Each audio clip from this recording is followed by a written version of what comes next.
So, have you ever dreamed of becoming an innkeeper? Have you told your friends or family that you really just want to own a bed and breakfast one day, or dreamed of leaving your corporate job to start your own hospitality business? If so, this is a podcast for you. This is episode 2 of Getting Real with Rose, and today we're going to talk about what it means to be an innkeeper. We're going to get real about what it means to be an innkeeper, and hopefully this will bring you some clarity if this is a field that you're interested in working in. Based on what you've shared with me, Rose, becoming an innkeeper is a big investment. Yes. It's a long-term commitment, but it can be incredibly rewarding and fulfilling and make it all the worthwhile, right? Yeah. So let's get to it. What personality characteristics would you say makes a good innkeeper? I think the first and foremost is having a personality that you're nurturing. It's a natural thing for you to do. Nurses and teachers and social workers usually have these kinds of personalities. And they match many times exactly your customer because we have many more of those occupations coming to visit. So when you're able to take care of someone else, and you find pleasure from that. So it's got to be natural. The job is demanding, so something that comes natural to do, you don't have to fight that part of you, but with boundaries. Yeah. Which is the unusual one. When you're taking care of someone, and you'll see nurses, all nurses, many social workers, they don't take care of themselves as well as they take care of their clients or their clients. And so boundaries, knowing what you can do and what you shouldn't be doing anymore. You have to be able to get up every day and go to work, and if you doing that prevents you from doing that, then you need a boundary. Right. Yeah. Right. So being extroverted, I think, is also a very helpful thing. Being able to want to connect with people, that you get more energetic when you're with other people, as opposed to only getting your energy from being alone, like an introvert.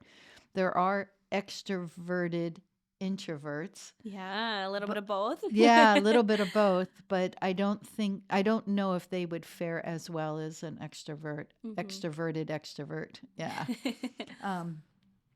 The Renaissance part, being able to have be a multifaceted person, someone who has more than one passion or more than one idea, isn't stuck in an idea, that they can be open. Yeah. I think people feel those things naturally. They may not be able to identify that you're a nurturing person, but they're going to know that they've been nurtured. Yeah. So I think bare minimum, if you don't have those things, you might struggle more. Yeah. Then it doesn't mean you can't do it. Right. It just makes your job more easy and natural. Yeah. And by Renaissance like person, you're talking about like a jack of all trades, like somebody who has like multiple interests, multiple like passions. Yes. Not just like somebody who's like, I'm really, really, really good at this one thing. And that's all they can talk about. Okay. Yeah. Got it. Yeah. Creative problem solver. Yeah. Is that a good one? Yeah. There's every day. I 29 years of waking up and going, didn't see that one coming. Surprising. You pick up the phone. You don't know who's going to be on the other line and what they're going to have to say to you. And to answer them, to stay calm, to actually, draw in and go, what's really going on here first? Yeah. Being able to be versatile and problem solve on your feet is very important, because there's not always too many moments between the time you're presented something to the time that you have to actually have a solution. Right. But I do, all the 2 assistant innkeepers that I have right now, I always tell them that if nothing comes to mind or you're just not sure, leave the room. Go, I heard you. This is what you're saying to me. I'm going to go back to the kitchen. I'm going to think about this. I'll be back. Right. And then you give yourself the time. Yeah. And that's better than blurting out the first thing that comes out of you, Right. because that's usually emotional. That's usually a reaction to something that you experienced from your past, and you don't want that in the room. Yeah. Yeah. So with that, I would think it's being a creative problem solver, Yeah. but also being able to have patience and handle situations from your heart. Yes. Especially like under pressure. Yes. What other characteristics would you say makes a good innkeeper? I think that you're going to have to need some energy, some stamina. Just maybe. Yeah, I'm thinking the stamina is an important quality because it's all day. Yeah. When you're running your own inn, when you have 3 or 5 rooms, you start your morning every day. If you're busy and successful, at least during 2 or 3 seasons, you're going to need to get up every morning and be on. Right. And then you're going to need to feed people, check them out, check new ones in, and somewhere in there do all the maintenance, like the Right. laundry and the cleaning and stuff. Yeah. So enjoying your job is, I think, one of the best things that you can do for yourself. Right. So if most inns are in beautiful places, so check. Yeah. Beautiful house, beautiful environment, but if you actually enjoy doing that, that's the key to, yeah. Right. So guests can without them knowing it, they recognize if you're passionate about your job. They recognize when you're tired and you just want them to go away, right? Yeah. They've had enough. You've had enough. Please just, bye. They know, and it doesn't have Right. to be abrupt. There's just this little voice, a little tone that many people recognize, especially people who are caregivers. That's their gift, is to Yeah. look at you and go, oh, they need, and they're really good at it. And most of those people are your guests. Right. Then they're going to recognize that even better. And than others. something I remember you saying is that, when you're passionate about something, people can feel that, and that's what sells. Being passionate sells Yes. better than, your knowledge per se. And you can hear it over the phone. Yeah. You don't need to see their face. Yeah. Right? So, That's awesome. yeah. What natural talents would you say makes a good innkeeper? Yeah. Having an eye for design is helpful. You can get help. You can cheat. You can look at pictures and say, "Oh, I like that," and then Right. you recreate it at in your inn. So you can cheat, but having your own personal eye for design is a wonderful talent. Yeah. Being able to have a conversation with people and flowing with them, Yeah. going back and forth, recognizing their what they're talking about, and sharing, going, wow, I've never done that, and then asking them questions about themselves is you start to get a bond and a relationship with them, and you become very real. You share your story as well. Right. So being able to have a great conversation is really helpful. Yeah. And I think that's something that differentiates staying at an inn or staying in a hotel. Yeah. Like that more like personal, Right. one-on-one connection with like each guest that comes in. That's right. Um, I think being able to prepare food oh and yeah. making it look beautiful Yeah. is another one. If you go to my reviews, you'll see, love this, love this, love this. Every morning, an Yeah. outstanding breakfast.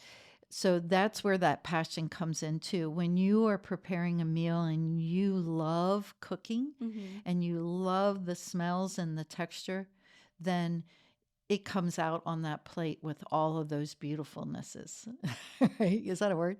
It It's is okay. now. Yeah. I just did it. Beautifulness is defined by Beautifulnesses. Rose. Right. And so when you put that plate down in front of someone and they're looking at it, or they're watching the plate come to someone else first and they moan or groan, that's when you know that they're really excited about it, and Yeah. they haven't even tasted it. They haven't even gotten a good look of it. Yeah. It comes out and it's an eye for design. That comes back into the plating of it too. Right, So, right. And I can testify because I read through your reviews as part of my job, and a lot of people talk about Yeah. the food and how it's made and how it's put together. Yeah. And it's definitely a popular thing here. I'm going to stop you real quick because I just picked this up to start playing with it. Do you want to? Yeah. Do you want to tell us what these are and why we have them? Okay, it's not a pool ball. It is shungite. This is actually from Russia. Okay. I asked for some shungite from my friend who does stonework, Hashnu Stones. You might know him. And I said, I need some shungite. It's good for grounding. Shungite has a quality that it's heavy. It's Yeah, it is. super heavy. And you feel your body just calming down and connecting to the earth. Yeah. And that's grounding. Perfect. Thank you. You're welcome. So fun. Something we were good at here. I agree. But we've kind of established that innkeeping is a big job and it's beyond a full-time job, right? Because especially if you're living at the inn that you own, which do most people do that, like live at the inn that they run, or do they live separately? Like It's part of New York State law that you live here. Okay. With between 3 and 5 rooms, you have to live here, and that's a bed and breakfast. Oh, I did not know that. And an inn has more rooms. Okay. And I run an inn, but I don't do dinners and lunches. So Okay. I kind of span both. Right. I don't have to have certain things that inns require because I'm not serving them dinners. Oh, interesting. So yes, living here is required. Okay. As New York State. Different states do different things. Right. Yeah. Based off of what I understand about innkeeping, it's more than a full-time job because not only are you working and serving everyone who's staying here and staying here overnight, you're also living here. Is that correct? Yes. What would you say to aspiring innkeepers about maintaining like the work-life balance and incorporating fun into the job so that you don't get burnt out? That point is so important to recognize and to deal with. I do not believe that you can be successful and be in the business very long unless you do find some balance. Right. So I think that for me, my balance, it requires certain things, and every person's balance will require something different. So I like getting away. Literally, shutting down the inn in the beginning was my only way to get away. I had to not believe that there was someone there that I wasn't taking care of. Right. So I found time, and I usually picked winter, and I went away. Yeah. I think you need to find balance daily too, Right. somewhere. I used to hide in a closet. No way. Yeah, way. I would go when the guests would leave, and before I could get back to the kitchen, Yeah. I would walk up the street and come back down just to reset. Yeah.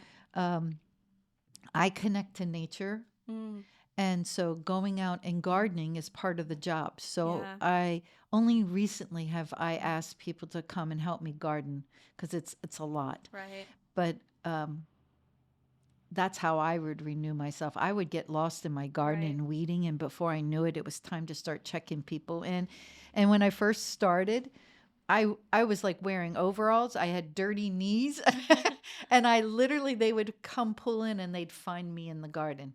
That I didn't want to believe that they thought that was unprofessional, so Yeah. I believed that they thought it was healthy. Yeah. And I would brush my knees off, but they were definitely dirty. And I loved wearing overalls then. So within the job, that's why it's so important that you enjoy part of the job. Right. Is you will find peace. Being in the kitchen as well. Right. Cooking and smelling and listening to the sounds, the tappings and stuff. That's nice to me. Yeah. Music. I'll listen to music. When the house would empty out, Yeah. I would turn the music up really loud and I would dance around because it makes me feel good. It gets my radiant circuits all fired up, and I'm Yep. smiling and I'm Yeah. feeling joy. Yeah. And I guess last of all, for me, for the balance is remembering why I wanted to become an innkeeper. Yeah. A friend did that. So I was all bogged down and I couldn't find a way out. And every time she would call me, she would say, you every time I talk to you, you say you're exhausted. And I Oh, said, it's true. And she goes, yeah. just want to remind you that this occupation you chose. You chose to Right. do this, so why not enjoy it? And and and it recalibrated it and gave me a totally different perspective. This is what I wanted to do. Why am I not enjoying it? Oh, that's because I'm tired. But no, it was just that I wasn't finding the joy in it. I hadn't. I made it happen. I opened the doors, but I I forgot the joy part. Isn't it so interesting how you can like know a lot of like advice and you give a lot of advice and sometimes like someone just says something in the exact like perfect moment and all of a sudden everything just like clicks. Yep. And you're like, I just like it's so simple, but I really needed to hear that today. I love when that happens. I Yeah. love when that happens. Yeah. So, questions people should ask themselves. What are my hobbies? What are the things that I enjoy for fun? How can I incorporate that into the inn because it's necessary. Well, it's the beautiful part of an inn and a Right. B&B is to run a business. It's yours. Right. What do you want? Yeah. How do you want to present yourself? Right. Presenting you, not some version of you, but really you, and it fits, and that's what the guests want. Mhm. It's sort of, I always say this analogy. If you were a used car salesman Mm. and you owned Gremlins, which is an old car, very old car. It was a car that was never popular Yeah. and went out of popularity really fast. And when you see one, everyone laughs. Okay. Okay. So you're a used car salesman and you love Gremlins and you fill your lot with, I don't know where you'd find them, Gremlins. Yeah. And you're upset because you're not selling your rooms. Mm. That's the importance of this podcast that we're having is you may want to run an inn, but if you're actually not the person that would best fit an inn, you want to sell Gremlins to guests, you're not going to get them. Yeah. And if that's who you really are, then find the job that That wants suits you. Gremlins. Right. Yeah. Right. Yeah. So, I think that's good advice. Just a couple other hobbies that I think would work well with innkeeping, and I think you would agree, but like sewing, art, music, yes. building and repairing things, animals. You mentioned having animals can be like an experience that you can offer your guests. Yes. So I think that's really interesting. Yeah, like chickens and sheep and Yeah. horses, that can become huge. I mean, horses are so spiritual, and Right. just getting close to them, you just settle down. Right. And your guests, when they come from the city, when was the last time they petted a horse? I mean, really? Or You go. should get some horses out here. The village might have something to say about that. Even cleaning. Yeah. You know, some people love to clean. Yeah, and it's a really valuable trait to have. Some Right. people find harmony. They clean it and they feel better. Yeah. What are skills that like you would have to be open to learning about if you were deciding, whether or not you wanted to become an innkeeper? Right. Most inns or B&Bs have rooms with private bathrooms. Mhm. So you find a house, if you have 5 rooms, you find a house with 6 bathrooms because you have one, and 5 other rooms have 5 bathrooms. So when you have 6 toilets and 6 sinks and 6 showers, Yeah. you're going to need to know maintenance, but you're also going to need to know how to look up on Google, Right. right? Yeah. How do I do that? Right. Why is my toilet running on and off? Mhm. What is the easiest way to fix this? Right. Oh, the little calcium around the rim at the base inside the tank.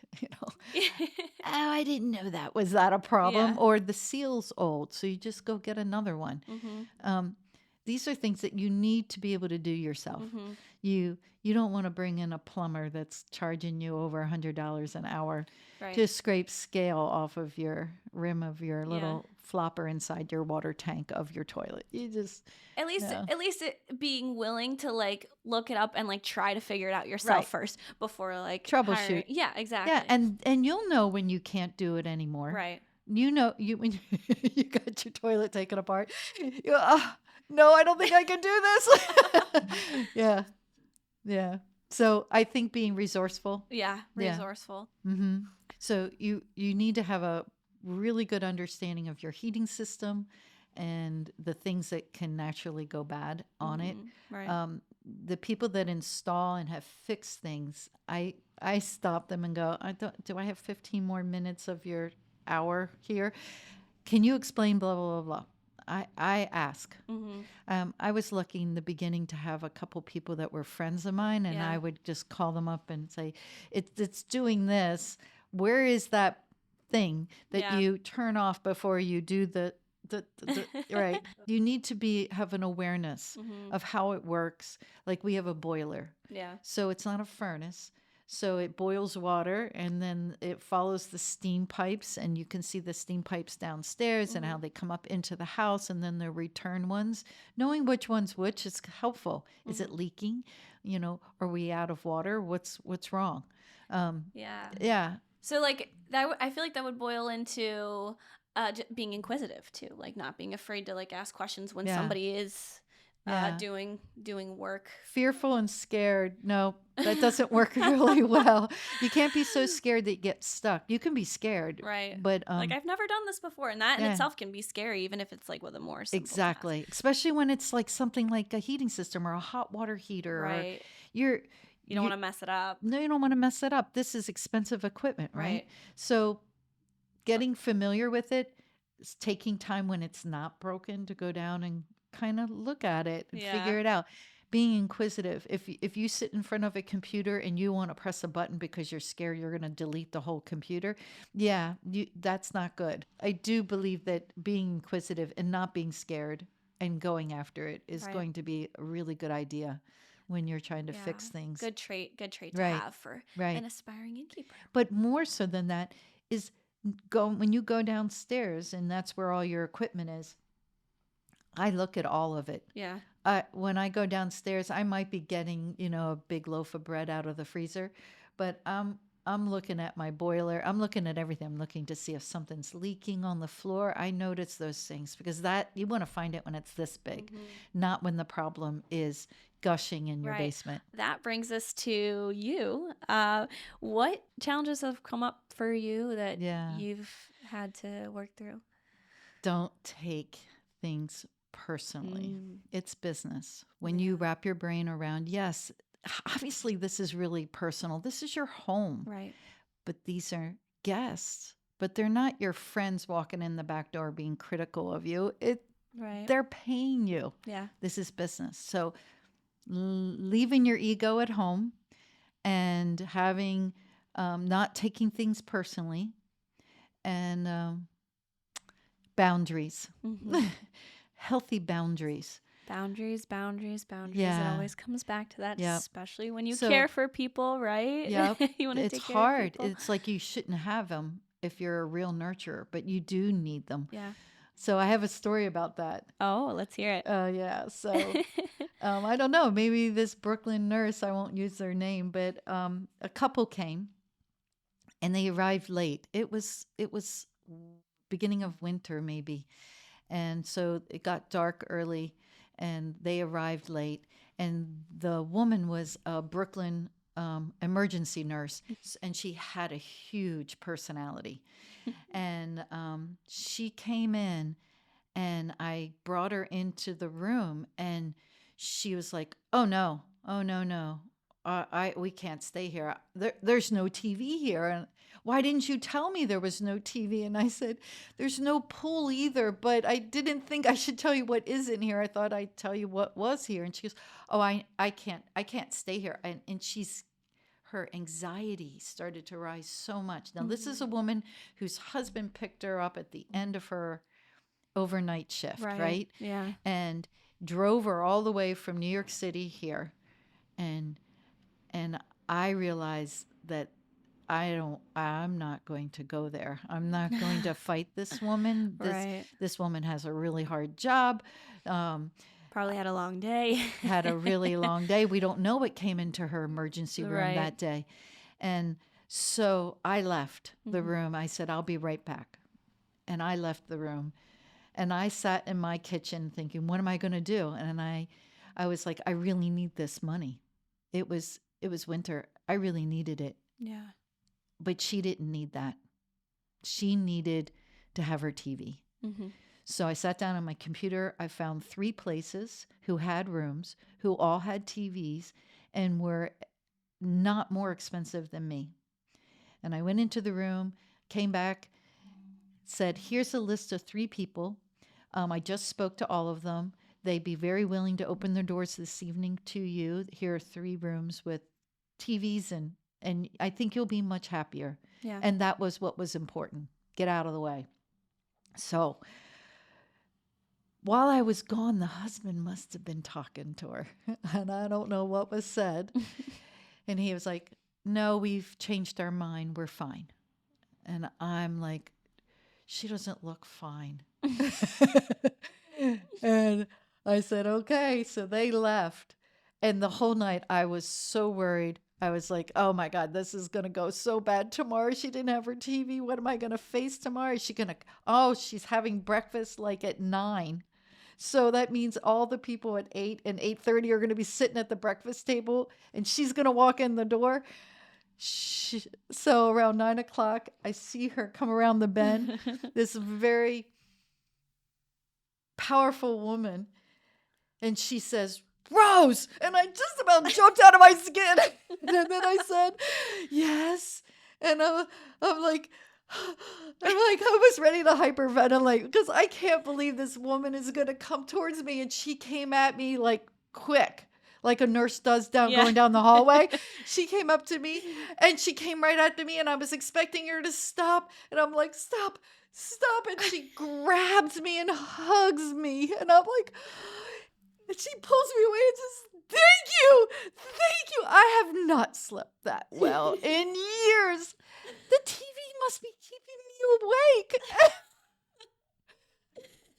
And I'm quiet, like, somehow I've averted whatever was coming. And I thought about that later, Yeah. I let go.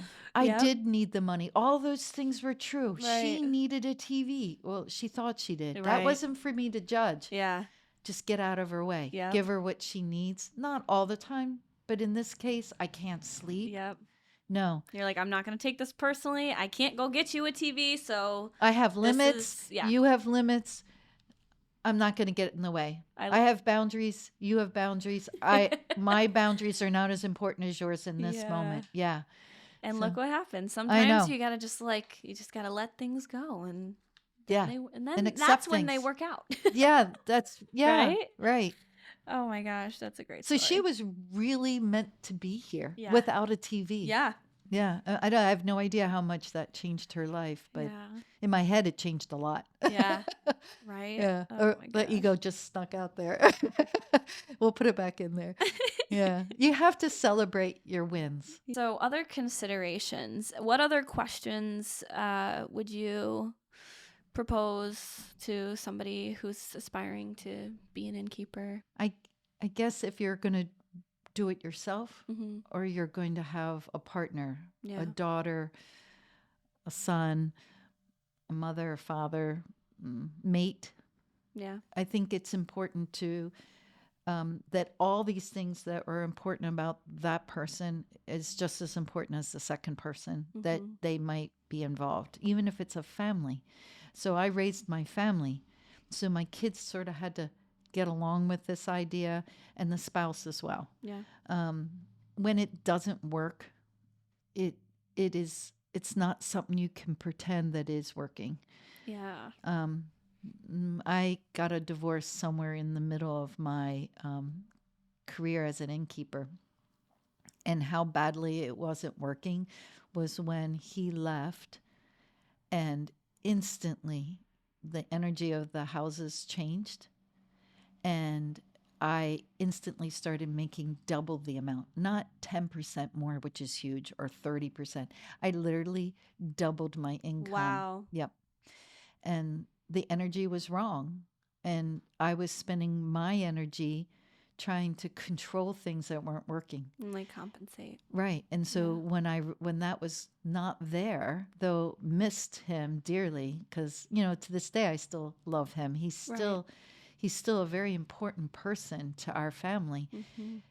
But to the end, I spent my energy doing that. And then I was able to convert my energy to be done in taking care of the guests. So I kind of use this isn't a friend thing. This is just one person, this is the other. Do you do this? Right. Do you interlock and become stronger, Right. or are you like this? Right. I have heard, there are so many innkeepers that I've met. When there is trouble in a marriage, running an inn will not solve it. Mm. It'll shine a light on it, and you can't get around it. Mm-hmm. So if you have a very strong relationship and good communication with your mate or your daughter or whatever second person, and you get along, and that person has skills that aren't yours, that have talents, that have natural gifts, and they complement yours. It's like opposing strengths and weaknesses. It's like harmonizing two voices. Are they working together, or are you working against each other? Dissonance or resonance. How do you handle conflict when it arises? Between two people? Yeah. Yeah. That's before you own one. Right. That discussion. And I would have a real discussion like, do you realize there'll be people in my house, in your house, our house? Yeah. That we can't have this room decorated by you and this one by me. It's got to flow. Yeah. So use a good separation of jobs and division of labor, but division of decisions. Yeah. You can't put this person in charge of color and this person in charge of paint, Right. So they have to complement. And be able to surrender that position genuinely too. Yes. Like, knowing that it's best for the guest. But if you're the person with attention to detail and they're in charge of repairs, then you would need to say that works, but it doesn't fit the room. Right. So can we alter this to make it like that? Yeah. And so healthy communication about it. Then. Right. Yeah. And not taking it personally. Yeah. There it is again, right? Right. Right. It just understanding why you're doing it, remembering why you're doing it. You're doing it because it's broken. You're doing it because it's got to be fixed, but it has to look right too. Right. So there's so much. It's the balance, I guess, right? Yeah. What about like the physical demand of the job? It is a demanding job. Yeah. Physically, emotionally. I would say that if you have physical limits, I would think about that and how you're going to deal with it. If you can't carry things, heavy things, then when it's time to do that, you're going to need someone who is strong. And that might be the other person, or it might be someone you hire. Yeah. But to be real about that. Right. Most of the old inns are not one story. They're two stories. So when you go to clean, you're going up and down the stairs. You're on your feet all day. Right. So if that is a physical limit, I'm not saying it keeps you from being an innkeeper. Right. Your job you'll have to compensate for it. Right. And you'll have to find a way to deal with it. Don't wait till you spent the $500,000 on the building and then spent months decorating and another 100,000 to decorate and bring in furniture to figure out that you already knew you couldn't do steps. Yeah. That would be... Have a plan, right? Right. Have a plan for everything, and including the what ifs, right? Right. Right. So obviously, if you are considering being an innkeeper, there is a lot of things to consider. And we just like brushed the surface of the things to consider, but that's not to deter. It's more just about getting real about what it takes, because there's a big step between like having a dream and making it happen. For you, you've been doing this almost 30 years. which is way above the average. You want to tell us what the average? When I started, 5 to 7 years. 5 to 7 years. You make it. Yeah. Yeah. So what has made? Why is this worth it to you? With all the things. Who I am is what is required to be a good innkeeper. Mm-hmm. And so I think there's lots of versions of what is a good innkeeper. Right. I find joy in doing this job.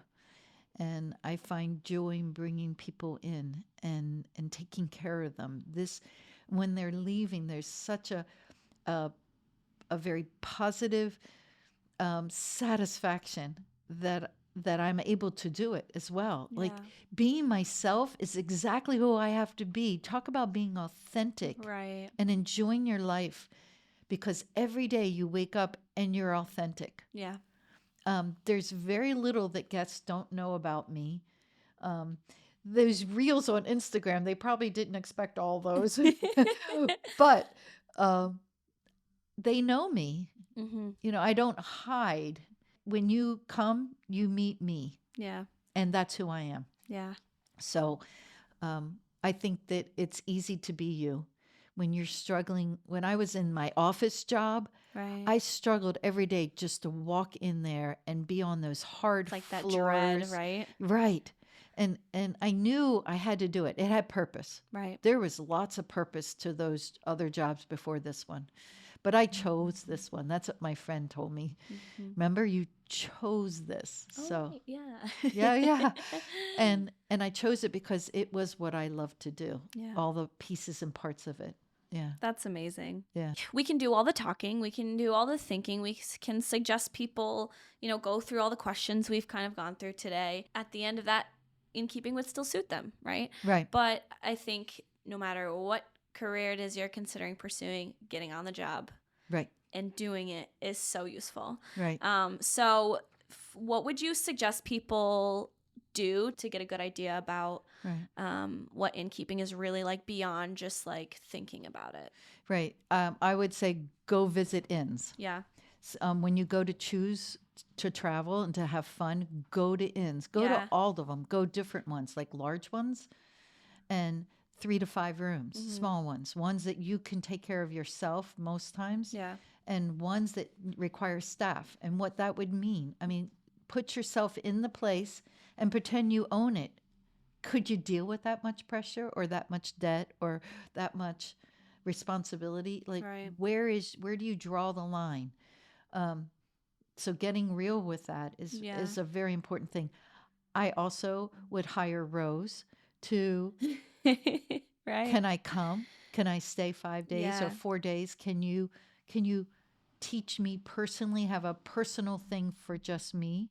Or will you be giving classes? And I'll be giving classes to aspiring innkeepers. That is coming. It's sort of part of the podcast, is helping develop what's important and what isn't. I never went to the class, but I visited B&Bs. Yeah. And I asked my friends what I was really good at. And I made a list of what I thought I was good at and what I liked to do. And then I asked them. So visiting them, spending time getting information, reading books is helpful. But who wrote the book? Were they successful? Yeah. Yeah. Did they start? Where did they start and where are they ending? It's always good to check your sources. That's right. Yeah. So the inn is going to be having classes about things, but the podcasts are the beginning. Yeah. Yeah. Stay tuned for that. We'll be announcing information on our Instagram page, which is The Inn at Gothic Eve. So you can follow us there for updates on when workshops and masterclasses will be available. We also have a newsletter, which is gothiceves.com. You can sign up on our website. If you subscribe to our YouTube channel, you also get Getting Real with Rose. Subscribe to that so you can get notifications for when the next video comes out. In our next podcast, you want to tell them what we're going to talk about? Once you decide that this is good, a good fit, Then how do you get started? How do you get started? What are the things to consider? Thank you for being here. And thank you to the people who have stuck around and listened to the whole thing. We appreciate all the support we've gotten so far. And we'll be coming back to you with more. And thank you for hosting.